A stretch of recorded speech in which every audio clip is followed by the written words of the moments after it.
किचनमध्ये फ्रेश वाटावं यासाठी अशी जिवंत रोपटी मी वरचेवर लावतच असते, परंतु हॉलमध्ये सुद्धा छान फ्रेश वाटावं यासाठी हे मागवलंय.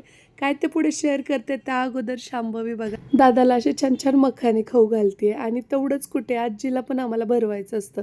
तिला असं वाटतं की मी खूप मोठी झाली आहे आणि मला पण खाऊ घालता येतं बरं का, असं ती दाखवत असते. त्या अगोदर सकाळी नाश्त्यामध्ये पोहे वगैरे खाऊन कंटाळा आला म्हणून म्हटलं आज मस्तपैकी सुशीला बनवूया. गावाकडची पण आठवण आली आणि त्यानंतर मग आम्ही सगळ्यांनी नाश्ता करून घेतला. हे ड्युटीला गेले आणि मग मी तुम्हाला आता दाखवते. हे बघा, हा नवीन पुदिना हे घेऊन आले. तो मी पाण्यात ठेवलाय.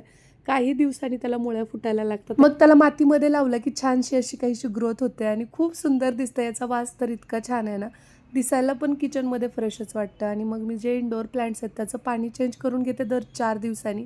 हे जे पडदे आहेत तिथं राहायला आल्याबरोबर आम्ही घेतले होते. खूप सुंदर आहेत तेही.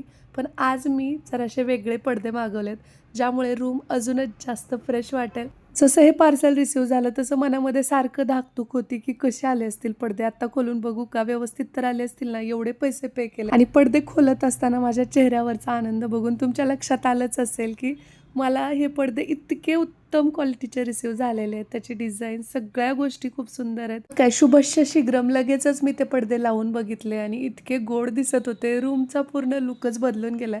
छोटे छोटे बदलच आपल्या खोलीमध्ये, आपल्या जीवनामध्ये, आपल्या किचनमध्ये सगळीकडे खूप मॅटर करतात. आपल्याला वाटतं एवढ्याने काय होणार आहे, पण बघा किती डिफरन्स दिसतोय. तसं ही आवडीचीच खोली आहे, पण ती अजूनच जास्त आवडायला लागली. अजून 10 तरी चक्रा होतील माझ्या या रूममध्ये. कसं वाटते काय नाही म्हणून. तुमचं असं होतं का मला नक्की सांगा.